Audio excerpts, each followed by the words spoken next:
Բարև ձեզ, դուք դիտում եք հարթակը, հարթակի հյուրը այսօր ազգագրագետ Հրանուշ Խառատյանն է։ Տիկին Խառատյան, շնորհակալություն հաղորդման հրավերն ընդունելու համար։ Տիկին Խառատյան ապրիլյան այդ պատերազմական զարգացումներից, գործողություններից անցել է գրեթե մոտ 1 ամիս։ Առանցքային երևույթներից մեկը, որը բոլորին զարմացրեց, հիացրեց, դա հասարակական այն մեծ համախմբումն էր, որ տեղի ունեցավ այդ օրերին։ 1 ամսյա կտրվածքով, եթե դիտարկենք, մեզ համար հասկանալի եղավ այդ երևույթի պատճառը, մղումը, թե ինչ շարժառիթներ առաջ եկան, ինչը փոխեց ապաթիայի մեջ թվացող հասարակությանը եւ բերեց նման համախմբման, թե մինչեւ այժմ նույնիսկ հետաքրքրված չենք որպես երևույթ։ Կարծում եմ լավ հարց է։ Մեր հասարակությունը բազմաթիվ այսօրվա ինֆորմացիայի եւ փոխհաղորդակցության միջոցների բերումով ծանոթ անծանոթ բավական շատ շփվում էր։ Դա էլեկտրոնային դաշտերում էր, դա հրապարակային էր, դա հիմա հանրության համար շատ հասկանալի փողոցային երթերի ժամանակ էր, քաղաքացիական զանազան ընդվզումների շրջանում էր, եւ ինտենսիվ է թվայնացված լրատվության միջոցով էր, ասեմ այն նախաձեռնող մասը հասարակության անկախ ծանոթ էին, կիսում են միմյանց հայացքները չեն կիսում, բայց իմ զգացողությամբ այս շփումների բերումով բավական շատ միմյանց զգում են եւ զգալու բերումով նույնիսկ երբեմն ենթատեքստեր են կարդում եւ ես կարծում եմ որ այս համախմբվածությունը մասամբ նաեւ դրա բերումով էր որ մի մակարդակ, այդ մակարդակը դժվար գնահատելի է ոչ թե քանակական ցուցանիշով, այլ երևույթի ինքը երևի հատուկ ուսումնասիրության կարիք ունի։ Մի մակարդակ տարբեր է ուղղակի անծանոթ հայաստանցիների, միմյանց անծանոթ հայաստանցիների, ասենք, բացի աշխատանքային, բացի հարազատական, բացի համայնքային գյուղական միջավայրերը, ուրեմն դրանից տարբեր է։ Մարդիկ են, որոնք ֆիզիկապես ծանոթ չեն, բայց շփվում են, խոսում են, քննարկում են, մերժում են, ընդունում են, այս ամբողջ գործընթացը ինքը մարդկանց մտերմացման հատկանիշ ունի մեջը։ Ես կարծում սա իր դերը խաղաց, քանի որ դա առնվազն գրագետ մարդկանց միջավայր է, եւ այդ մարդիկ յուրաքանչյուրը իրենց միջավայրում ունեն իրենց ալիքները տերացող։ Իսկ ընդհանուր առմամբ ես պետք է ասեմ, որ իմ բոլոր այն ամենալիք ես շատ չքավոր զանգվածների մեջ շատ հաճախ եմ հետազոտություններ ունենում, եւ այն ամենաչքավոր իմ կարծիքով առավել խոցելի, շատ տուժած մարդկանց մեջ միշտ կար այն խորը վստահությունը, որ մերժելով շատ բաներ, նույնիսկ այսպես ասեմ, հայրենիքը մերը չէ, հայրենիքը իրանցն է ֆորմուլայով, այնուամենայնիվ նրանց մեջ միշտ եղել է պատրաստակամությունը երկրի ժողովրդի հասարակության համար կարևորագույն իրավիճակներում լինել իր մասնակցությամբ, հիմա այդ մասնակցության ձևերը տարբեր են։ Այլ կերպ ասած ինձ թվում է, որ ինքը կարող է անակնկալ էր օտար աչքի համար, բայց ինքը կանխատեսելի էր սկզբունքորեն, պետք է այդպես լիներ։ Կանխատեսելի էր զուտ արտաքին վտանգի դիտանկյունից, այսինքն եթե լիներ արտաքին վտանգ, դա լինելու էր, թե ընդհանրապես ցնցումային որևէ իրավիճակի անկախ նրանից երևի երկրորդը, որովհետև հիմա մեզ համար փաստացի վկայություն է նաև 2008 թվի զգալի մեծ համախմբումը, ընդ որում ես այդտեղ արդեն կարող եմ հետազոտական մակարդակով ասել 2008 թվականին Ազատության հրապարակում բոլորովին համակիրներ չէին այդ հարթակի վրա տեղի ունեցողի, անշուշտ նրանց մեջ ընդդիմություն էր իշխանության ընթացք է, բայց պարտադիր չէր, որ նրանք նույնիսկ շատ հաճախ հակոտնյա էին այդ Ազատության հրապարակի բուն հարթակի վրա տեղ ունեցել Լևոն Տեր-Պետրոսյանի ելույթների, նրա հետևորդների, այնուամենայնիվ դա համախմբում էր, եւ այդ համախմբումը շատ ավելի մեծացավ մարտի 1-ի ժամանակ,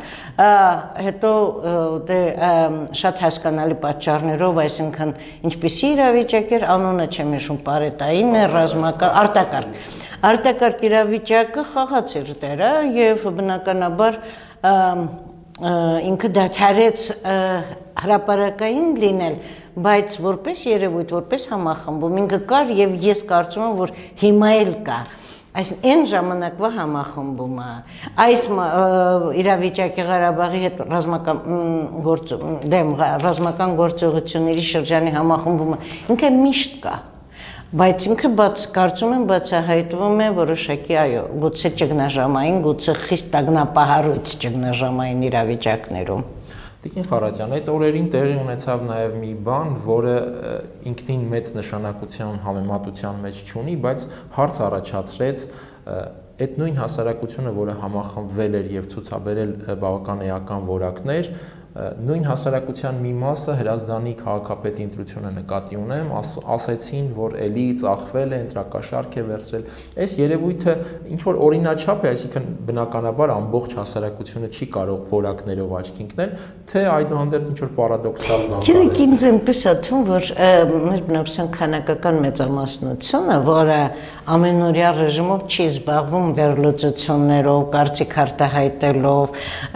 ինչ որ քայլեր գործողություններ անելով, չի բնակչության քանակական որևէ բնակչության չի լինում այդպեսին։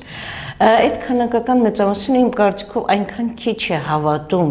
որևէ քաղաքական փոփոխության հնարավորության ներքին իրականությունում, որ սա մոտավորապես արդեն սկսում է նմանվել օրինակ ԽՍՀՄ կուսակցական ընտրություն կամ խորհրդային պատգամավորների ընտրություն, բացարձակ մեկ էր, թե ում են ընտրում, բայց մարդը պետք է այդ ռեժիմով գնար մի բան աներ։ Հիմա եթե մեկը ում են ընտրում եւ մեկը փող է տալիս այս մեկ եւ երկրորդը իշխանության ռեսուրսը այնուամենայնիվ միշտ ազդեցություն ունի, իշխանության ռեսուրսից կա տագնապ, վախ։ Այսինքն մարդկանց մեծ մասը արդեն աշխատել այդ քաղաքապետի հետ, արդեն կախված է նրանից, կամ նրան ներշնչել են, որ մի թղթի կտոր տալն անգամ ներշնչում են որպես լավություն, բարեգործություն եւ ընդհանրապես այս կախվածության զգացումը իմ կարծիքով իր էական դերը խաղում է։ Նման իրողություններից կարող ենք եզրակացնել կամ կարծել, որ այդուհանդերձ մենք գործ ունենք ոչ թե հասարակության որակական դրսևորումների հետ, այլ ավելի շուտ ինքնապաշտպանության բնազդով թելադրված ինչ-որ գործ։ Դա էլ է որակական դրսևորում, բայց ես միշտ ուզում եմ առաջարկել մեր վերլուծությունների անց մեզ չհամեմատել օրինաչափ հասարակական զարգացումների օրինաչափությունների հետ, որոնք հենց այդ տերմիններն են բերում, ինչու, որովհետև մենք 25 տարի է փաստորեն կաթսայի մեջ ենք, մենք վաղուց շրջափակված ենք եւ դա շատ առարկայական երևույթ է, մեր սահմանների 80% շրջափակված է եւ հարավից ու հյուսիսից փոքրիկ Լարսը այն ամենաակտիվ շրջանում կարող է ամիսներ չասեմ առայժմ, բայց երբեմն 3 շաբաթով փակվում է եւ այս փակվածությունը եւ ելքի հնարավորությունները թելադրում են բոլորովին ուրիշ կանոններ։ Այստեղ շատ կարևոր է իմ խորը համոզմունքով նա, որ մենք ժամանակին գուցե հաշվի չառնելով, որ իր երկարատևությունը կամ չիմանալով իր հետևանքները, մենք սոցիալական միտքը, մարդու սոցիալական փորձը, մեր գրագիտությունը նկատնում հասարակական հիմնական առաջատար ուժերը չներդրեցին որևէ ձևով այդ շրջափակման պայմանների իրավիճակի համար գործողություններ մշակելու ստրատեգիա, ապրելու ստրատեգիա եւ ավելի շատ գործեցին բնազդները, ուժեղը թույլ են։ Ես կարծում եմ, որ զգալի չափով մեր հասարակության վարքը հիմա թելադրված է հենց փակ եւ սոցիալական իմաստով փակ եւ ֆիզիկական իմաստով փակ շրջատերածքի ու փակ հասարակության վարքի նորմերով, երբ որ մարդու ինքնազսպումը հասնում է շատ բարձր մակարդակի, ամեն մի առիթով հիմա հավասարակշռություն չխախտել, բայց այո, ամենաճգնաժամային, ամենալուրջ իրավիճակներում արդեն հավասարակշռության խնդիր չի, այլ ուղղակի ինքնապաշտպանության խնդիր։ Այսինքն քաղաքականապես անմշակ է հասարակական ռեսուրսը, որ անկասկած, ես վստահ եմ, կամ այսպես ասենք, մշակված այնքան, որ գտնվում է ուղղակի ծրագրավորված ճնշումի տակ։ Կամ ծրագրավորված բառը գուցե ես մի քիչ խտացրի գույնը։ Մեր ամբողջ կյանքը ընդհանրապես իմ կարծիքով մեծագույն մեր ողբերգությունը այս բոլորի մեջ նա է, որ իմ խորը վստահ համոզմունքով, որ մենք որևէ երկրի զարգացման եւ հեռանկարի ծրագիր չունենք, առավել եւս տարբեր սցենարներով։ Հիմա փակ հասարակությունը, ֆիզիկական փակ սահմանների հասարակությունն էլ ունի իր ծրագիրը, իր ներքին ռեսուրսները, իր սննդային անվտանգության, ֆիզիկական անվտանգության այլևայլ ծրագրերը, բայց նաեւ զարգացման ծրագրերը։ Դա անընդհատ հոտած ճահիճ չի կարող լինել։ Եվ նաեւ հեռանկարներ ու սցենարներ այս վիճակից աստիճանաբար կամ դուրս գալու։ Ես շատ վստահ եմ, որ եթե մենք դուրս եկանք այս փակ վիճակից, մենք ուղղակի շվարելու ենք, որտեղ որևէ ծրագիր չունենք, այդ դեպքում ինչեր ենք անելու։ Եվ այս ծրագրի բացակայությունը միշտ հարկադրում է դիպվածային որոշումների։ Այսքան որ դժգոհում ենք Ռուսաստանի հետ հարաբերություն, ես չեմ գտնում եւ չեմ կարծում, որ Ռուսաստանը նույնիսկ հրեշ երկիր է, որի հետ հնարավոր չէ հարաբերությունները զարգացնել համագործակցելով եւ համաձայնեցնելով։ Բայց քանի որ մենք հետևի թաթերի վրա հաճախ ենք կանգնում, եթե մենք լինեինք Ռուսաստան, ես վստահ չեմ, որ մենք պակաս ճնշող կլինեինք։ Այդ առումով, քանի որ նաև Ռուսաստանը հիշատակեցիք, տեղի ունեցավ եւս մի կարևոր երևույթ Ռուսաստանի հետ կապված որոշակի միֆերի կարծրատիպերի կոտրումներ այս ընթացքում եւ կարող ենք ասել, որ այդ առումով հիմնարար փոփոխություն եղել է եւ դա կփոխի նաեւ հենց այդ որակները հայ-ռուսական։ Ես կարծում եմ, որ ինքը զգալի չափով էվոլյուցիա ապրում էր։ Այսինքն Ռուսաստանի հետ այն մեր կլիշեավորված հարաբերությունների կամ շտամպային մոտեցումները, գաղափարները, որոնք շատ տևական ներդրված էին մեր գիտակցության մեջ կրթության բերումով, պատմության ուսուցման բերումով, հանրային վարքի ձևավորման բերումով, ԽՍՀՄ կյանքի գաղափարային ֆորմուլաների բերումով եւ նաեւ գիտեք մեր ռեալ հարաբերությունների բերումով։ Ամբողջ ԽՍՀՄ սովորաբար դուք երևի շատ փոքր եք եղել այդ շրջանում շփումների մակարդակով, իմ կյանքից գալի մաս անցել է այդ մթնոլորտում եւ նաեւ հետազոտական կարող եմ ասել, բոլորը պետք է ընդունեին եւ անընդհատ շեշտեին մեծ եղբոր հանդեպ երախտագիտություն, այդ միայն հայերը չէ։ Ես ասեմ ավելին, որ հայերը դեռ երախտագիտության ավելի շատ իրավունք ունեին եւ պարտավորություն ունեին, մեղմ ասեմ, քան թե շատ եւ շատ երկրներ ու ժողովուրդներ ԽՍՀՄ տարածքում, անշուշտ, բայց դուք պատկերացրեք, որ եւ Ռուսաստանի պաշտոնականությունը եւ ռուսական հանրությունը անընդհատ վարժում է, որ ինքը փրկիչ է, ինքը քաղաքակիրթ է, ինքը հասցրել է զարգացման այսինչ մակարդակին, որ ինքը մեծ միսիա ունեցող է եւ այդ երևույթը դառնում է նաեւ գիտակցություն։ Գիտեք, իմ շատ որոշ ծանոթ ռուս գործընկերներ գիտության մեջ իրենք այնքան տագնապած էին, հանկարծ ասում ազգացինք, որ իրենք վստահ էին, որ ԽՍՀՄ տիրույթում, իսկ ավելի լայն նաև սոցիալիզմի տիրույթում, որ իրենք շատ սիրված են, իրենք սովոր էին անընդհատ սիրո զգացումներ տեսնել։ Եվ ինքը շվարած ասում էր, որ ինձ ըմբսաթում, որ ամբողջ աշխարհը մեզ միայն ատում է։ Եվ ուզում էր հասկանալ ինչա կատարվել, լրջորեն, անշուշտ ինքը հիմար չէր հասկանում էր, որ այս բոլորի մեջ նաև պայմանականություն կա, քաղաքականություն կա, տագնապ կա, հարկադրանք կա եւ այլն, բայց մեկ է, երբ որ մարդը վարժված է երախտագիտական հայացքով շնորհակալական խոսքերի յուրաքանչյուր երրորդ բաժակը, յուրաքանչյուր հրատարակվող երրորդ գիրքը,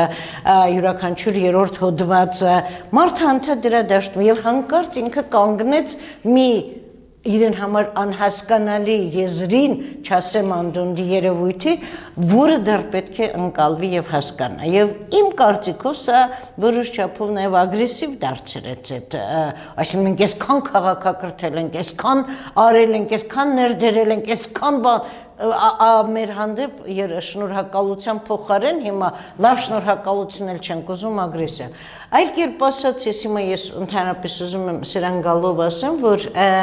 Ռուսաստանի հետ մեր հարաբերությունների վերանայման այս էվոլյուցիան անհամեմատ ավելի դանդաղ է եղել, քան ուրիշ հանրապետություններում։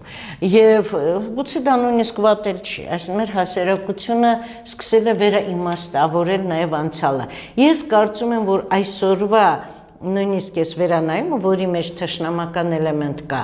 դեռ հավասարակշռվելու է, իմ կարծիքով, թշնամական էլեմենտը նվազելու է, բայց գալու է սթափ գնահատականների եւ սթափ գործընկերության կամ հարևանության կամ որևէ հարաբերությունների ժամանակը։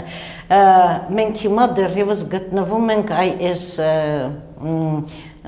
մի քիչ ճոճվող շրջանում կարծեմ։ Այդ առումով այդ էվոլյուցիան ավելի արագացավ ապրիլյան զարգացումը։ Ես կարծում եմ, որ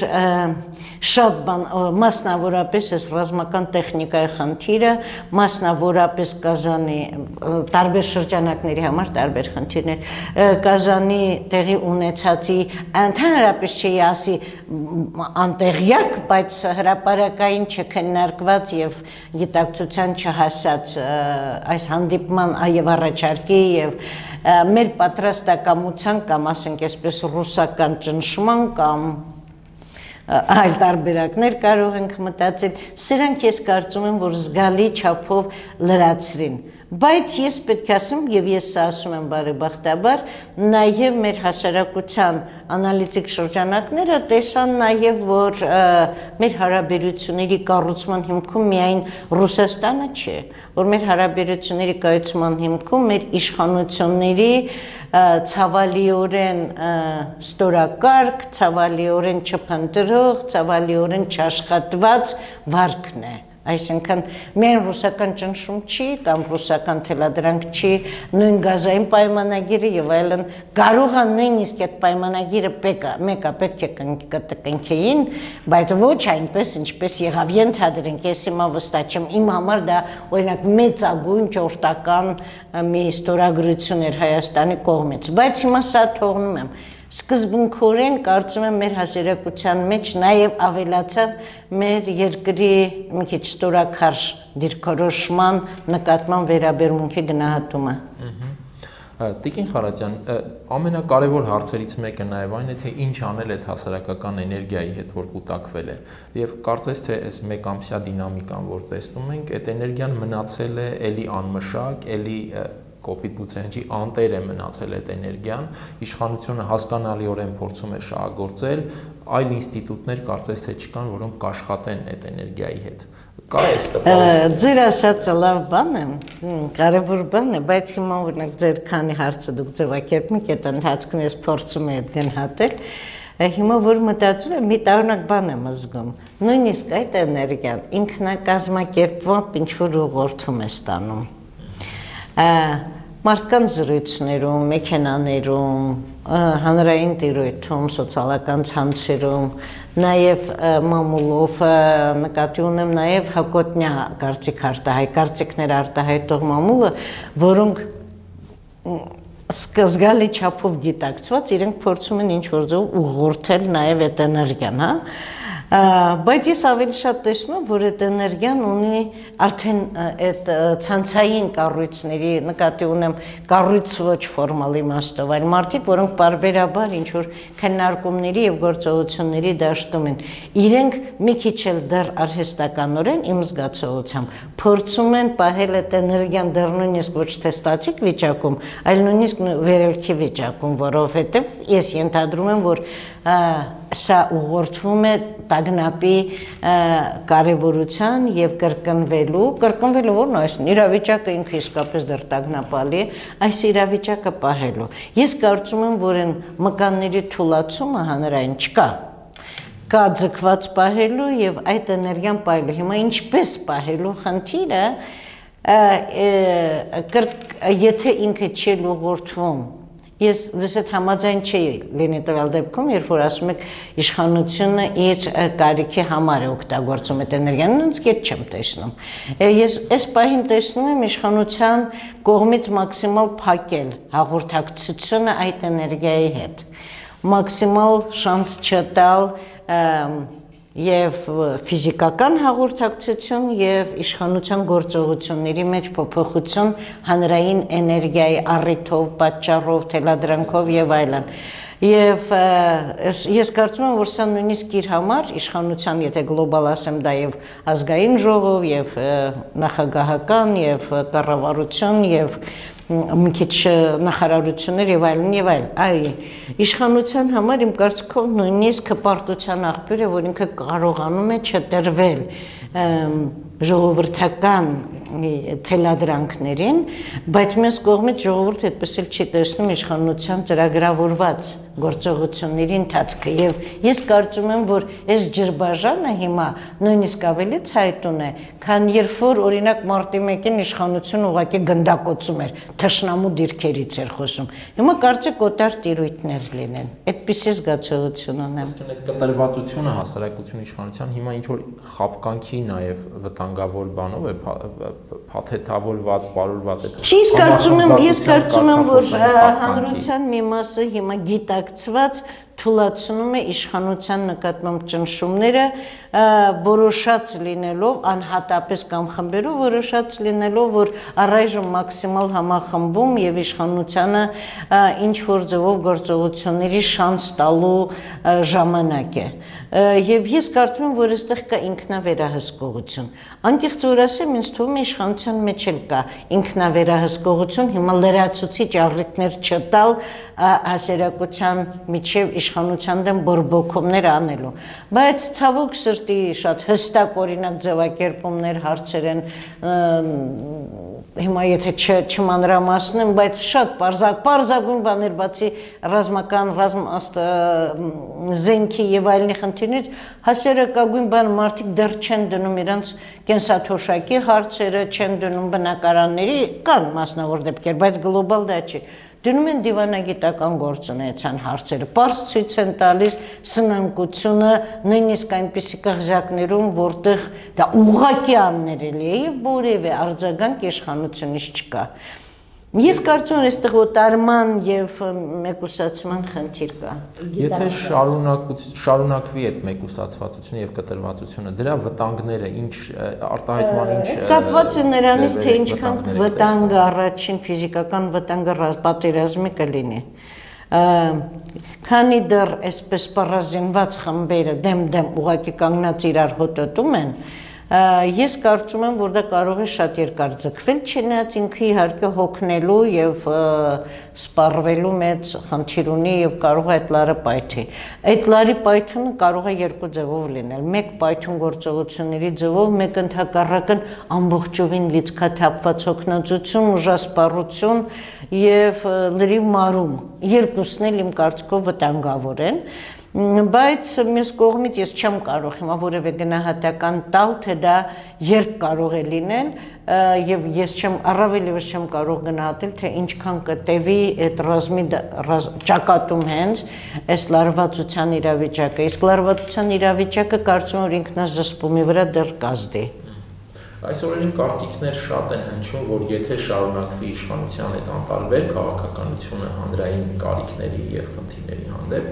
դա կբերի այս անգամ արդեն սահմանում կանգնածների, այսպես ասեմ, ուշադրություն դեպի իշխանության եւ արդեն այդ մարդիկ սկսեն։ Ես շատ վստահ չեմ,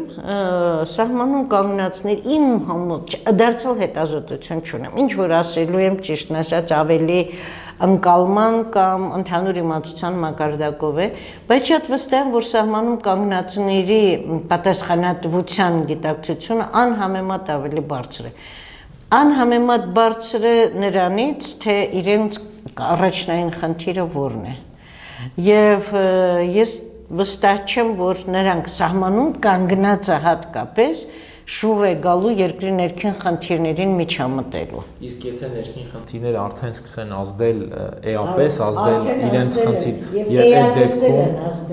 եւ այդ դեպքում արդյոք ի վերջո չեն դեպի կարծում եմ, որ կարող է լինեն ինչպես արդեն կան չընթարկվելու դեպքեր, ինքնուրույն որոշումներ, որ շատ վտանգավոր է իմ կարծիքով։ Միշտ չէ, որ դրանք լավագույն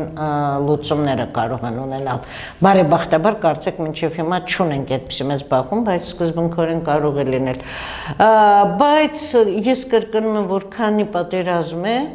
կամ պատերազմի անընդհատ վտանգ եւ սպասելիք է, սահմանում կանգնողը չի շուռ գալու ներքին խնդիրներով զբաղվելու։ Տիկին Խարատյան, իշխանության եւ հասարակության կտրվածքը բավական տեսանելի է, այդ մեծ վիհը։ Միաժամանակ նաեւ բավական նկատելի է դառնում քաղաքական ինստիտուտների եւ հասարակության կտրվածությունը։ Դա իհարկե նոր չէ, որ նկատելի է դառնում, բայց հիմա նաեւ դա է ընդգծվում եւ հենց այդ հասարակական էներգիայի հետ աշխատելու աշխատանքի բացակայության տեսքով։ Հետաքրքիր բան զգացի ձեր հարցերին, ինչպես մտածեցի, այս պարբերաբար իշխանություն ընդդիմություն դարձող քաղաքական կառույցները, դե ՕԵԿ, չգիտեմ, այսինքն որոնք մեկ թուրութվանք են ճոճում իշխանության դեմ, մեկ թուրութվանք են ճոճում բոլորի դեմ, հետո սկսում կուրս գցեցել, որ իրենք հասարակության խնդիրներով են մտահոգ, այդպես էլ հասարակության կողմից ճիշտ ընկալվում են իմ կարծիքով։ Այսինքն եւ դրանք դառնում են այն վատ օրինակները, որ հասարակությունը դադարում է իմ կարծիքով քաղաքական կառույցներին եւ ինստիտուտներին, մասնավորապես կուսակցություն, լուրջ չվերաբերվել։ Այսինքն դրանց վերաբերվում են միայն որպես կարիերայի հնարավորություն մարդկանց համար, ոչ թե գաղափարների եւ այդ գաղափարները իրացնելու հեռանկարների կամ ջանքերի։ Տեսեք, հիմա նույնիսկ ինձ համար համակրելի մարդիկ ժառանգության կուսակցության անդամները հասարակության կողմից մեծ հաշվով սիրված մարդիկ են, բայց սիրված մարդիկ են, ոչ թե ժառանգության կուսակցության անձեր են, անհատներ են, եկան խմբով ժառանգության, հիմա հասարակության մեջ նրանց եւ ժառանգության կապը նվազագույն է, ես կասեի դա ավելի շուտ հրապարակախոսության լեզու է, քան հասարակության ընկալման լեզու է։ Եվ արդեն այն, որ շատ հեշտությամբ, այս նոր սահմանադրությամբ հնարավոր եղավ, փաստացի հնարավոր եղավ, հեշտությամբ ասում եմ նաև նրա համար, որովհետև խնդիրը հանրային քննարկման կիզակետում այդպես էլ մեծ հաշվով չհայտնվեց, բայց կուսակցականացնել կամ միակուսակցականացնել Հայաստանի իշխանության հետագա գործունեությունը նաև սրանով էր պայմանավորված, որ հասարակության կուսակցության երևույթին ընդհանրապես անլուրջ է վերաբերվում։ Եվ այս պարագայում ստացվում է, որ հասարակությունը ճիշտ ինքնարտադրման էներգիայի ինքնալիցքավորման հանգամանքը կա, բայց դա շատ շուտ կարող է սպառվել, եթե չկան համապատասխան ենթակառուցվածքներ դրա իրացման համար։ Կարծում եմ, որ չնայած այս կարծիքս հիմա չեմ կարող ինչ-որ կոնկրետ բաներով, բայց կարծում եմ, որ չի կարող Հայաստան այսքան երկար փակ մնալ։ Եվ ինչպես պիտի բացի։ Եվ շատ երկու տարբերակ կա։ Ես չասեմ 3 տարբերակ։ Ցանկալի կլիներ 3 տարբերակ եմ ասեն խոսել, բայց տեսանելին ինձ համար 2 տարբերակ է։ Դրանցից մեկը արդեն ԵՏՄ կոչվածի բացարձակ ռուսականացումն է, եւ այդ տարբերակի դեպքում կարող է իրավիճակ փոխվել։ Ինչպես Ռուսաստանը կարող է հայտարարել, ենթադրենք էլի տեսական բան եմ ասում, Ռուսաստանը կարող է հայտարարել, որ ԵՏՄ-ն տնտեսականից զատ նաև քաղաքական լուրջ կառույց է եւ ԵՏՄ-ի անդամների համար ինքն է սահմանային խնդիրների որոշողը եւ շատ վստահ չեմ, որ Հայաստանի իշխանությունները լրությամբ չեն համաձայնվի այդ տարբերակին, սահմանների իրավիճակի որոշողը։ Եվ ես դեռ չգիտեմ սրանից բխող ինչ, այսինքն փակվելու եւ սեղմվելու վտանգ չէ, քան փակվելու մի կողմից, բայց բացվելու մյուս կողմից այո։ Այսինքն նկատի ունեմ, որ այսօր օրինակ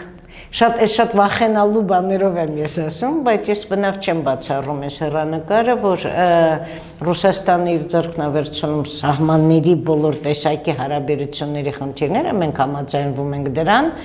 եւ դրանից արդեն կախված մենք հիմնական Ռուսաստանի թելադրանքով ենք եւ մեր ներսում սահմանի խնդիրը դադարում է մեր խնդիրը լինել, փակ վիճակի խնդիրը դադարում է մեր խնդիրը լինել։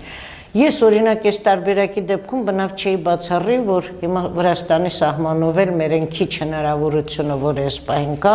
կարող է դադարել գործել։ Եվ մոտավորապես այնպիսի վիճակ կլինի, ոնց որ Նախիջևանը հիմա Ադրբեջանի նկատմամբ,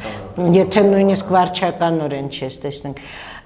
Եվ վերջապես մյուս տարբերակը ես իսկապես կարծում եմ, որ ի վերջո Մինսկի խումբը մի լուծում պետք է առաջարկի։ Կամ Մինսկի խմբին կհարկադրեն մի լուծում առաջարկել։ ինչ լուծում, սա շատ ծանր եւ մի ժամանակ հուսավոր, լուսավոր։ Լավագույն իմ կարծիքով, լավագույն դեպքը մեր հանրության համար, եթե հենց իսկապես Ղարաբաղի կարգավիճակի խնդիրը միանգամից լուծվում է եւ այդ Ղարաբաղի իր կարգավիճակային ստատուսով ինքը Հայաստանի ուղղակի սահմաններ է ունենում։ Մնացած հարցերին չանդրադառնում, դրանք տարբերակներ են։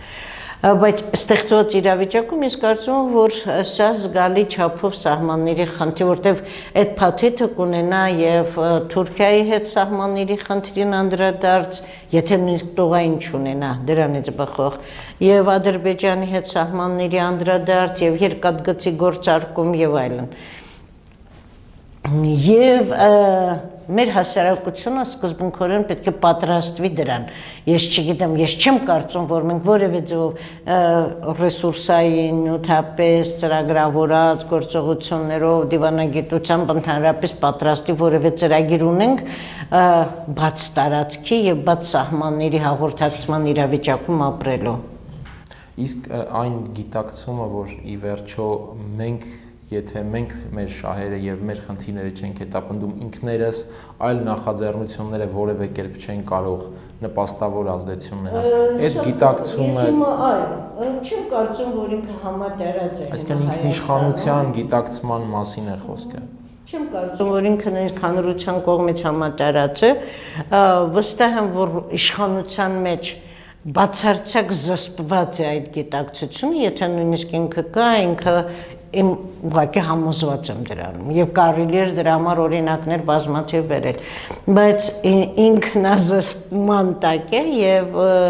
թողնված է իսկապես լավագույն դեպքում ինչ որ հանդիպումների կիսաժպիտների տարբերակին, որ մի լրացուցիչ, այսինքն տպավորություն եմ, որ Հայաստանի իշխանություններն իրենք ուզում են տեղեկություն ստանալ, թե ինչա կատարվում Հայաստանի հարցերի քննարկումներում։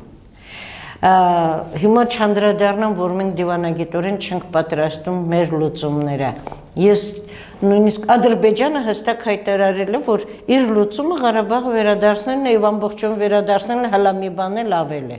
Որն է Հայաստանի հստակ հայտարարված լուծումը։ Չեմ ասում նույնիսկ թղթի վրա, հայտարարություններում, բանակցություններում եւ այլն։ Երբ որ մեզ այդ հարցը տալիս, մենք սովորաբար ասում ենք, դե տեսնում եք Ադրբեջանի ախորժակները, բայց որն է մեր հստակ լուծումը, որին ենք մենք պատրաստվում, որն ենք մենք նախապատրաստում մեր հանրությանը, դրսի հանրությանը, այդ դրսի աշխարհը որ լուծումի շուրջ մտածի, որ հնարավոր լինի Հայաստանի համաձայնությունը ունենալ անմիջապես, եթե դա, այսինքն ես կարծում եմ, որ չասված բոլոր, չարտահայտված բոլոր, կիսա թաքցված, կիսա բացված թեմաները հենց ինքնին հուշում են, որ մենք անընդհատ թողնում ենք, որ մեզ մի բան ասեն, մենք ասենք ոչ։ Եվ կարող ենք ասել, որ այսինքն արձանագրել, որ այդուհանդերձ առաջանում է ռիսկ, որ բավական պատեհ հնարավորություն է առաջացել այս հասարակական համախմբման, հասարակական էներգիայի առումով եւ կտրվածությունը իրականության էլիտաների, այսպես ասած, ճակերտավոր կտրվածությունը այդ իրականությունից մեզ դրել է հերթական հնարավորությունը բաց թողնելու ռիսկի առաջ։ Պարոն Բադալյան, ես խորապես վստահ եմ, որ որևէ իրավիճակում կոնկրետ սահմանների եւ հողերի եւ ազատագրված տարածքների եւ մարդկանց խմբերի այս կյանքի լուծման համար մեր հասարակությունը լարված պատրաստ է միշտ։ Լարված պատրաստ է միշտ, որ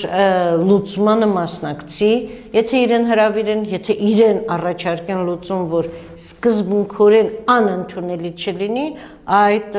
ընդունի։ Մասնակցի նախ, բայց եթե չմասնակցի, այլ լինի, ընդունի։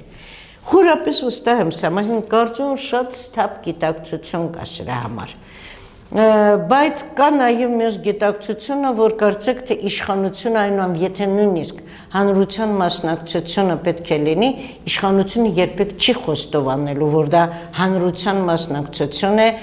չնայած ինձ համար շատ մի քիչ հուսադրող մի պահ թվաց, երբ Մերկելի հետ Գերմանիայում